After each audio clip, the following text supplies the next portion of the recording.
Rogério Gomes, professor de educação física, nutricionista, e a gente percebe, Rogério, que toda época tem uma dieta nova, tem época que o ovo é bom, tem época que o ovo é um veneno, tem época que o macarrão faz bem, que o macarrão deve ser rejeitado. O que que muda tanto nessa área, essas modas aí, né? E são modas mesmo. O que acontece?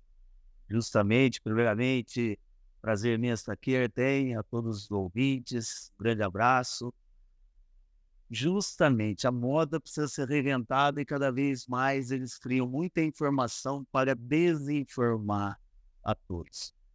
A única dieta que foi comprovada que tem alguma eficácia é a dieta tipo mediterrâneo. Por quê? O que que é dieta tipo mediterrâneo? Ela não passa fome. É até engraçado, Arthur, porque o nome dieta, ele vem de uma origem grega e dieta vem da palavra rotina. E no Brasil, o nome dieta se assimilou muito a regime. E dieta não é regime, é rotina. Você tem que ter uma certa rotina e nessa rotina você melhorar cada vez mais. Então, as dietas que surtem um efeito, por exemplo, para o emagrecimento, elas acontecem porque a pessoa acaba ficando em déficit calórico, um déficit energético. Mas elas não trazem uma saúde para a população ou para as pessoas que se entram fazendo uma certa dieta, a não ser a dieta do Mediterrâneo, porque a dieta do Mediterrâneo ela não conta calorias, ela conta nutrientes. Lá você tem que ter proteínas, você tem que ter fibras, você tem uma variedade de produtos como tipos de gorduras saudáveis.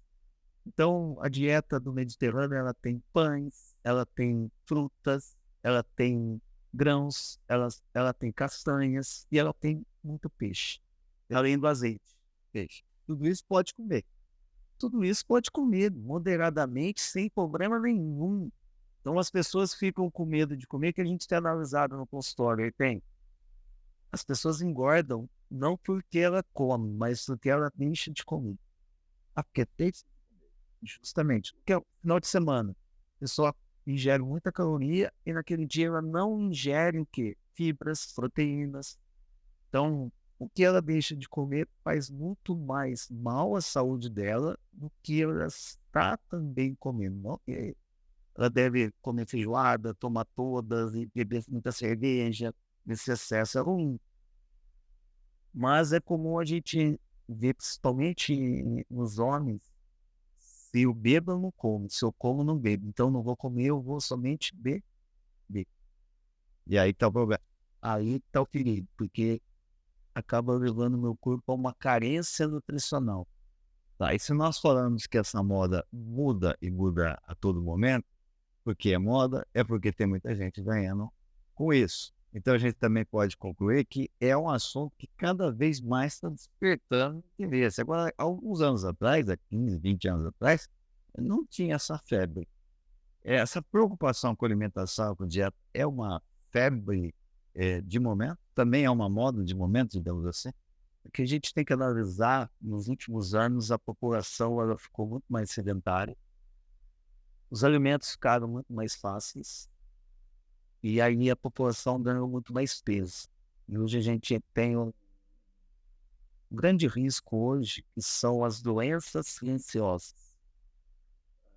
Síndrome metabólica, que é um conjunto de várias doenças, que é resistência à insulina, pressão alta, colesterol, triglicerídeos altos, além do sedentarismo, ele aumenta muito, muito.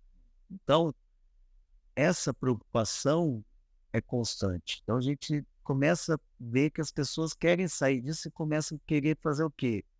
Inserindo numa dieta. E aí, o que que as pessoas criam para vender? Tipos de dieta.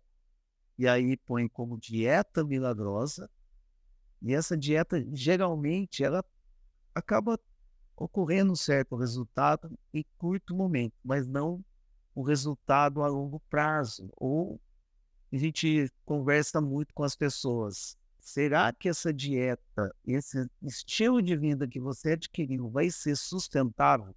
Ou seja, as dietas da moda não são sustentáveis. Quando você diz Tá? permanente, é isso? Justamente. Você opta por algo permanente, que a pessoa assimile fácil no dia a dia dela, que Eu sempre costumo falar no consultório, quando as pessoas perguntam qual que é a melhor dieta, que é a que você vai seguir o resto da vida de uma maneira confortável e feliz. Essa é a dieta ideal. e se der vontade uma vez fora disso, tudo bem. Ótimo. Nós vivemos de momentos sociais. Quando eu estou com os amigos ou com os familiares, eu libero hormônios. Por exemplo, vou dar um exemplo do hormônio da ocitocina, que é o hormônio do bem-estar. Quando eu estou com meus amigos, com meus familiares, festa de final de ano, eu estou liberando ocitocina. Ocitocina é um hormônio do bem-estar, me faz muito bem para a saúde. E aí, o que acontece? Liberando ocitocina, eu vou dormir melhor, talvez eu consiga ter um ciclo melhor. Mulheres que têm mais liberação de ocitocina têm um ciclo menstrual melhor. Então é muito importante. O que te engorda não é o que você come em um dia, é o que você come todo dia, repetidamente e consequentemente, com aquela constância. E para engordar, eu preciso ingerir 7.700 calorias. 7.700 calorias em um dia talvez seria impossível. Mas, se a cada dia eu ingerir 500 calorias a mais do que eu necessito, em uma semana eu vou engordar meio quilo, em 2 semanas 1 quilo, e um mês vou ter engordado 2 quilos. É a mesma estratégia que a gente utiliza para a pessoa poder reduzir o peso. Entendi. E também essa questão dos alimentos, este faz mal, aquele faz mal, agora nós vimos aí a questão dos adoçantes, dão câncer, a Anvisa já concordou com isso, e até está proibindo. Como é que é isso? A questão do adoçante é um assunto bem polêmico, bem interessante, porque se a gente pensar que a quantidade que faz mal de adoçante tem que ingerir praticamente 30 latinhas de Coca-Cola, é, é muita Coca-Cola, é muita quantidade para poder ter um efeito ruim Isso num dia? num dia. Num dia. E isso tem que ser consequentemente também. O que acontece é que a população hoje, ela acha porque não tem caloria, no caso do adoçante, ela pode tomar constantemente. Então, olha que interessante, quando eu consumo algo que tem açúcar, eu tenho um pico de insulina, tenho um pico de glicemia. Na verdade, eu tenho um pico de glicemia, depois eu tenho um pico de insulina, essa glicemia ela baixa repetidamente. Aquele açúcar que está na minha corrente sanguínea, para não fazer mal, ele cai para dentro do fígado e para dentro da célula muscular. Se eu não utilizar ele como o estoque de glicogênio, que é o açúcar armazenado para produzir energia, ele vai virar gordura. Então, o que acontece? Hoje as pessoas tomam muito refrigerante, muitas bebidas açucaradas. Essas bebidas açucaradas são o que mais dá pico de glicemia. O adoçante, ele evita o pico de glicemia. Mas olha que interessante o estudo. Alguns adoçantes, como ele dá um efeito doce no corpo, ele libera insulina. Ele me dá um pico baixo de glicemia, mas ele dá um pico de insulina, e essa insulina faz com que eu abaixe a minha glicemia e jogo muito açúcar para dentro da célula, coisa que eu não quero. Então, existem alguns adoçantes que não causam esse efeito, alguns adoçantes Verdade. aspartame é o pior, É o pior. aspartame, sacarose, Daí, assim, o stevia investigar está entre um bom adoçante, desde que seja bem natural. entendi. Alguns xilitols, os malitols, alguns tols estão ali na classe que são mais bem aceitos. E qual seria então o melhor? Na verdade, o melhor é você controlar o consumo. A Organização Mundial da Saúde quer passar de informação. Quanto eu vou consumir daquele produto? Porque não que ele não tenha caloria, que eu preciso tomar livremente. Tem gente que toma 2 litros de Coca-Cola, 2 litros de refrigerante. Ah, eu tô tomando, não tem caloria. Não. O que seria o ideal? Você controlar e reduzir o consumo do produto. E se tiver algum adoçante, busque os mais naturais.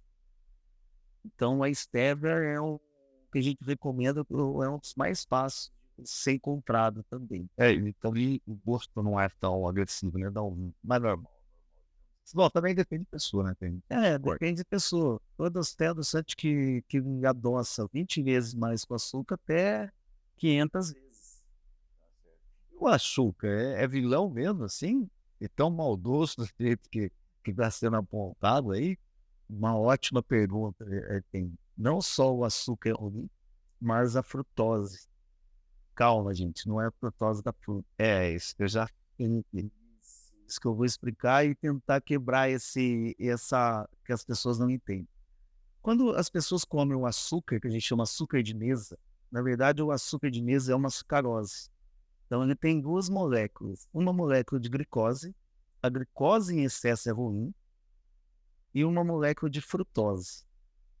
O que acontece? Se eu comer a fruta, eu não vou ter problema nenhum com a frutose. Por quê? A fruta tem muita fibra e tem muita água. Aquele pico de glicemia que eu comentei, quando eu como alguma coisa que tem muito açúcar, esse açúcar de mesa, independente se o açúcar ele é orgânico, ele é cristal, ele é mascavo, não importa. Ele vai ter a molécula de glicose e a molécula de frutose. E aí ele vai dar um pico muito grande. Esse pico, que acontece? Ele aumenta muito a glicemia e depois ele dá um pico de insulina que desce esse pico muito rapidamente.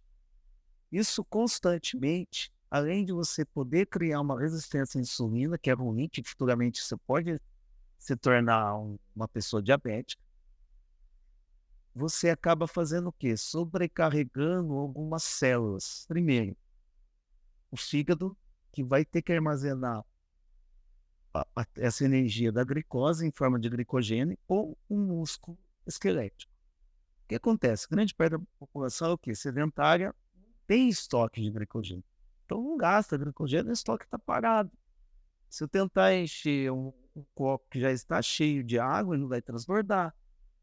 Para o corpo não fazer isso, o que ele faz? Acumula gordura. Aí você acaba acumulando gordura tanto no fígado quanto no músculo esquelético, aquela gordura que a gente vê. Quando começa a acumular muita gordura na região do fígado, naquela região que a gente chama de gordura visceral, ela que é ruim, porque ela se torna também muito inflamatória.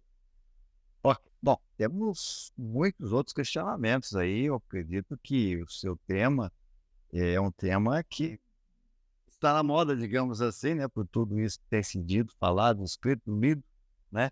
E as pessoas têm muitas dúvidas.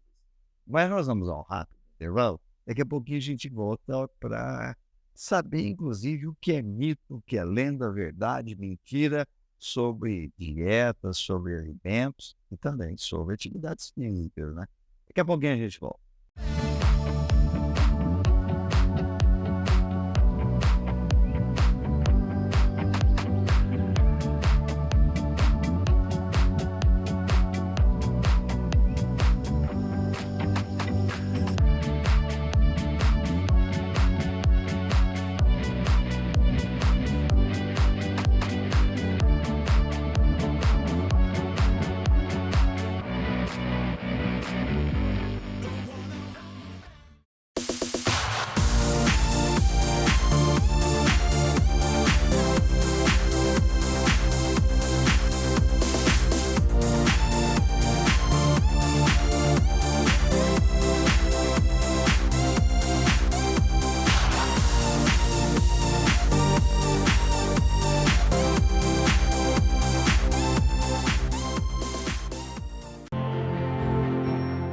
A Fera Alvarez é uma empresa nacional com mais de 52 anos de atuação no mercado de reciclagem de materiais ferrosos, não ferrosos, com foco na coleta, preparação e comercialização de materiais para fins siderúrgicos e de fundições.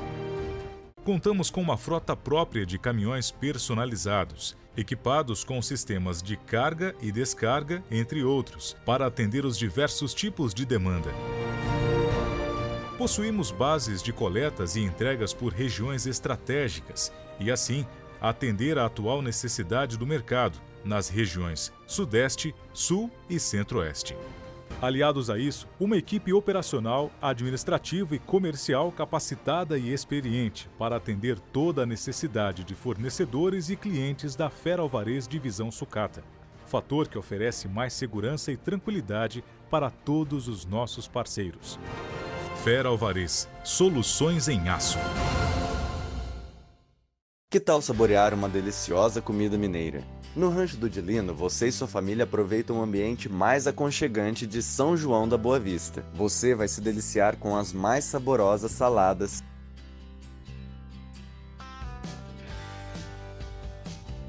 a maior diversidade de comidas caipiras com receitas tradicionais de dar água na boca e os melhores acompanhamentos para o seu self-service ou marmita. E claro, muitos doces e frutas para dar aquele toque de doçura. Nossa cozinha é moderna e tem os melhores profissionais e equipamentos do mercado. Venha provar a mais tradicional culinária caipira, com aquele gostinho de comida de vó. Avenida Doutor Oscar Pirajá Martins, 197. Telefone 3631-1341.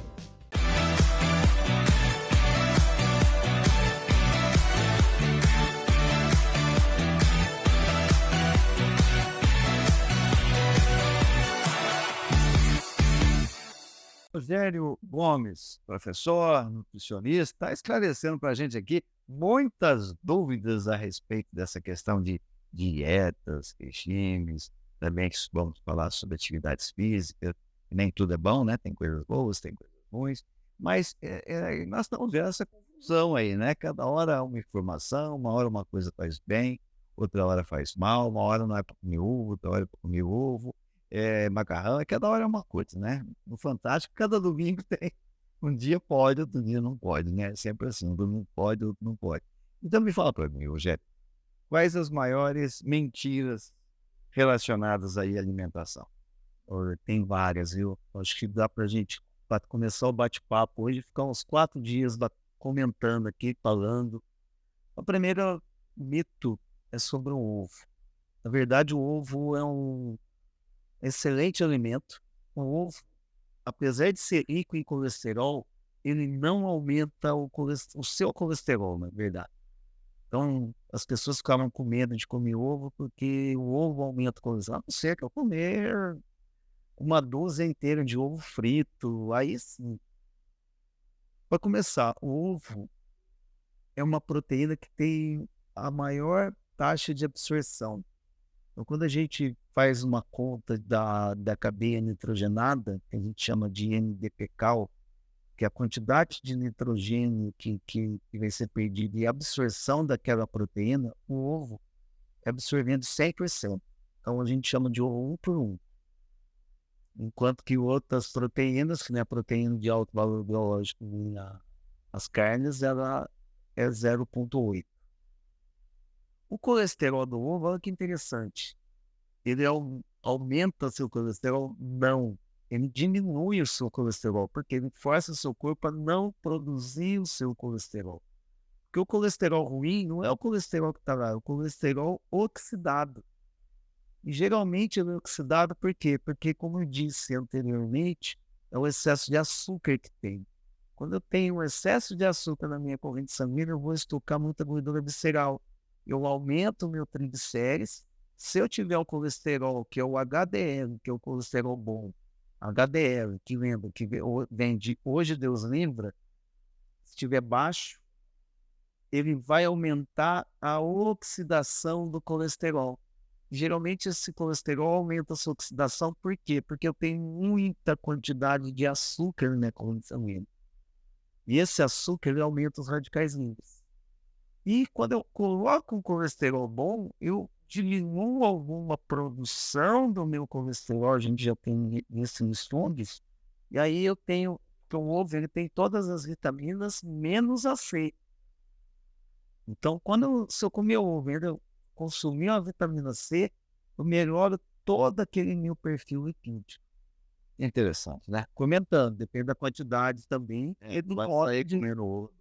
cocção. É, E frito. ovo frito, que nem fazia antigamente, né? Que nem frita pastel de feira. É. Você afunda o pastel lá naquela punhada de gordura que está ali, aquele óleo de 15 dias, ainda você joga mais óleo por Não cima, vou nem né? perguntar, mas que pena que isso faz mal. Isso é bom demais. É o que é bom, né? É uma delícia, né? Bom, então, primeira mentira. Ovo decididamente faz bem com essas recomendações. Mais uma mentira, assim, que é clássica. Cara, gostei vamos comentar um pouquinho sobre o glúten. O glúten ele faz muito mal para pessoas celíacas. Pessoas celíacas não podem consumir glúten de jeito nenhum. O que é, Matheus? A celíaca é uma alergia, praticamente, um pouco, uma doença que a pessoa ela não tolera, ela não quebra o glúten, que é uma proteína que se encontra no trigo. Só que acontece, 1% da população é celíaca, 1%. E olha que interessante, 0,5% é intolerante ao glúten. O celíaco, quando ele come o glúten, é como se o glúten fosse um veneno para ele. Ele passa muito mal, ele tem várias reações, ele fecha grote, como uma alergia celíaca. A intolerância, não. A intolerância, ele passa mal, fica com dor de barriga inchada. Alguns casos da diarreia, mas geralmente a pessoa com a barriga inchada, fica 2, 3 dias, fica a barriga ruim. 1% da população, mais são 1,5%. Então, as pessoas, elas acham que o glúten é o real veneno. O ruim não é o glúten. O glúten vai fazer ruim para essas pessoas que são celíacas ou intolerantes. O ruim talvez seria a quantidade que as pessoas consumam hoje de glúten, ou de pão, de farinha, bolo. Então eu vou dar um exemplo. A pessoa acorda de manhã, come 2 pão. Então come 2 pãezinhos, aí no lanche da manhã ela come um pedaço de bolo, almoça macarrão, no lanche da tarde ela come um salgado e vai jantar come 2 a 3 pães. É muita carga de glúten. E aí o intestino dela não tem uma fibra. O que acontece? Ela vai com o tempo se tornar intolerante ao glúten. Mesmo que não seja carboidrato. Não seja. Então as pessoas elas têm que ver que não é o vilão o pão. Tadinho do pãozinho. O pãozinho está até na Bíblia. Mas como ele foi feito, como ele é consumido, só que Nós estamos mudando, comendo demais, né? eu costumo comentar que quando eu era moleque e ia comprar pão, ele vinha um grudado no outro e ele vinha no papel de seda com durex. Então você levava o quê? Um pão para cada um da família. Hoje a gente pega um saco e enche o pão. E come tudo. E come tudo. Isso eu comia pão de manhã. Sim, sim. No resto do dia tinha fome, que nós era criança, que a gente comia? Fruta. Então hoje é o contrário, é pão, pão, pão, pão, pão e pão. Até porque é mais fácil, muitas vezes, ter a mãe e dar muito pão pro filho é mais fácil. Mais fácil, as pessoas chegam com pressa, cansado, com fome. O que é mais gostoso, mais rápido? Às vezes muito mais rápido, muito mais gostoso. Eu vou pôr um pãozinho. E geralmente não põe nada no pão de nutriente. Passa pão com o quê? Pão com margarina. Também não tem nutriente nenhum. A margarina também podemos dizer que é uma verdade, né? Agora a gente fala das verdades. Margarina é vilã. Com certeza. Existe um mito muito grande entre margarina e manteiga. Se a gente pôr na balança entre margarina e manteiga, qual que é melhor? Melhor não consumir nenhuma das duas. Manteiga também não? O que acontece? A manteiga tem muita gordura saturada. Então, a gordura saturada é ruim para o corpo. A manteiga, ela tem gordura saturada de origem animal. Só que a manteiga tem muitos outros nutrientes que a margarina não tem. Aí eles estão tentando enriquecer a margarina, tiraram por o Ministério e os órgãos que cuidam da saúde brasileira fizeram um regulamento, então foi a partir de outubro do ano passado, não pode ter gordura trans, mas não tem a gordura trans, mas ela também não tem as outras gorduras que sejam saudáveis e nem tem outros nutrientes. Então fica aquela briga, margarina é melhor que manteiga. Gente, melhor você não consumir, se consumir minimamente. Nenhuma das duas, então. Porque pensa no seguinte, se eu tenho outros alimentos tão nutritivos para pôr no pão, por que eu vou juntar carboidrato, que o pão só tem carboidrato, com gordura? Por que eu não penso diferente, pôr uma proteína nesse pão? Eu sempre recomendo, você quer fazer um pão, uma coisa saudável, coloca uma proteína nele. Proteína, por exemplo, vai. Um ovo, uma carne. Seria bom. Ou você pode enriquecer esse pão, dependendo do horário, com alguma fibra, que nem um tomate, uma alface. Aí beleza. Aí você deixa aquele alimento que é um vilão mais nutritivo. Nossa, menos vilão. Menos vilão, e aquele pico que eu citei, o que acontece? A fibra e a proteína segura aquele pico de glicemia. E aquele pão que se torna vilão, né, deixa de ser aquele vilão. E sabe uma coisa onde que o glúten é ruim? As pessoas costumam tomar um café da manhã hoje muito doce, padrão americano. É leite com achocolatado. O leite também é um mito, se leite inflama, não inflama. Se faz mal, se faz bem. Faz bem, tem uma longa história. Hoje a gente já tem estudos aí saindo que o leite é anti-inflamatório, não inflamatório. O que temos que tomar cuidado que tem uma caseína que algumas pessoas não toleram, que é uma caseína do tipo A1. Que algumas pessoas que não toleram, porque essa caseína do leite, que é uma proteína, ela tem um peso molecular muito grande. E esse peso molecular não é digerido em algumas pessoas, e aí se torna o quê? Inflamatório, mas não em todas as pessoas. Além disso, o que a gente tem que relatar é que algumas pessoas estão com o intestino tão ruim que chega depois dos 40, 50 anos, elas começam o intestino não funcionar legal. Então elas tomam leite, e aquele leite não é quebrado, aquela lactose, como eram antigamente. Mas o problema não é o leite, o problema é a idade. E como ela cuidou do intestino até os 40 anos. E essa também é mito ou verdade que o intestino é fundamental para a saúde? Intestino bom, saúde boa, intestino ruim, saúde não tá boa. Na verdade, o intestino hoje ele é um dos órgãos mais importantes do corpo. Se não for, é o mais importante. É mesmo?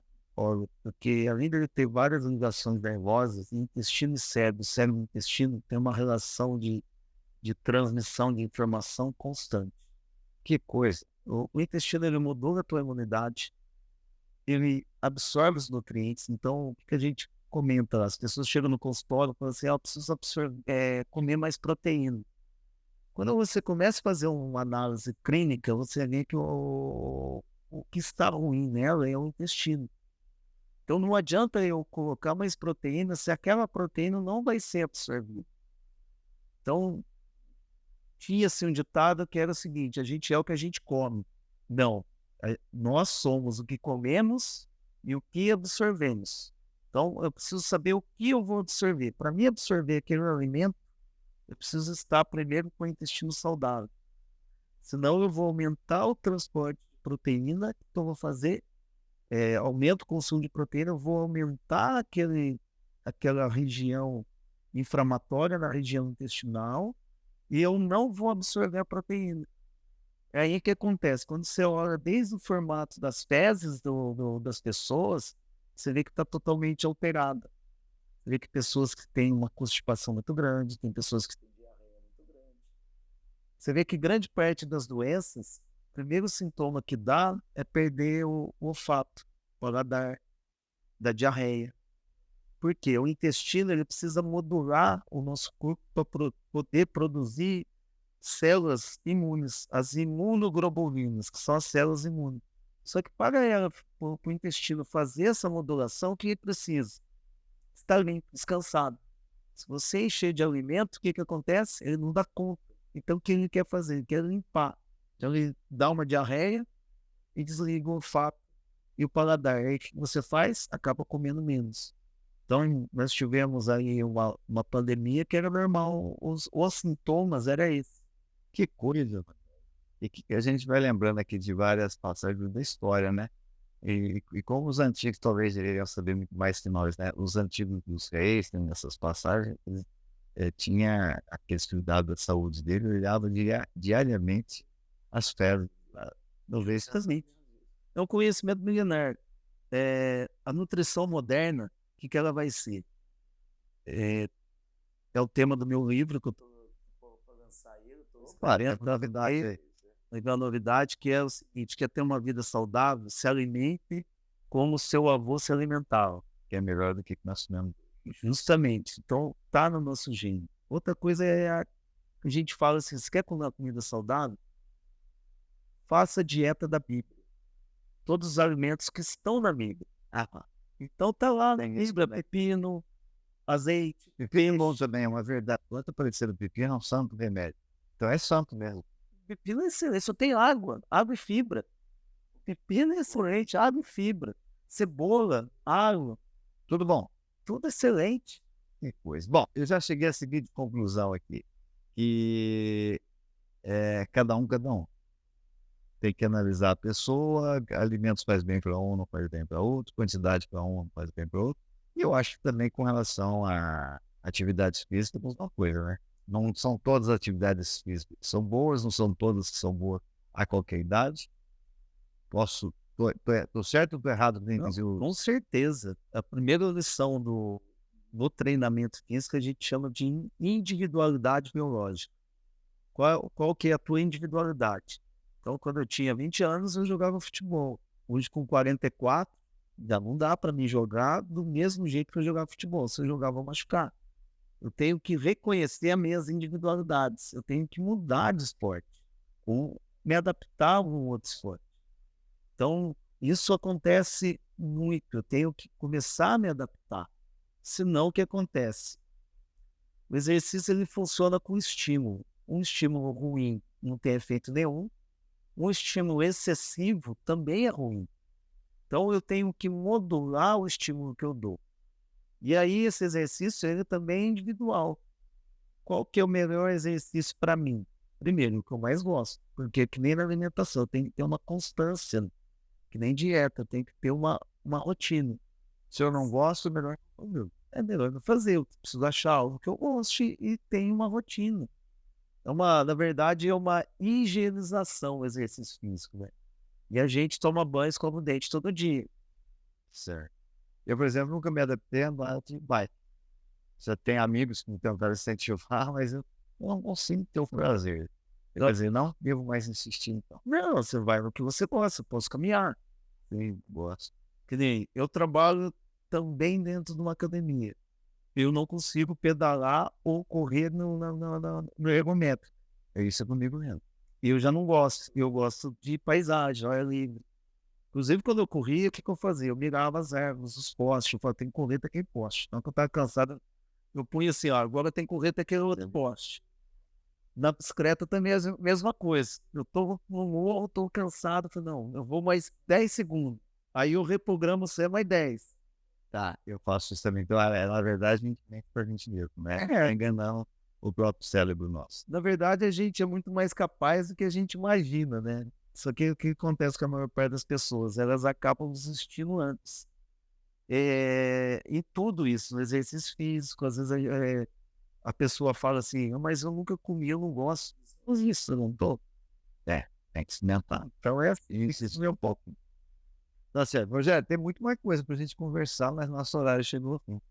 Quero agradecer a sua presença aqui na Rede Piratininga de Comunicação, na AM 970 Rádio Piratininga, na Connect TV, e já convidado. Sobrou um tempo, põe lá na sua agenda, visite aqui, né? E quero saber tudo desse livro aí. Quando tiver mais no prelo, você está convidado para fazer um merchandising aqui desse livro e eu já quero encomendar no exemplar aí. É bom, gostoso, e a gente tem que se cuidar mesmo, né, Aurélio? Com prazer, agradeço a todos os ouvintes da Piratininga, é um imenso prazer estar aqui, falar de uma coisa que eu gosto.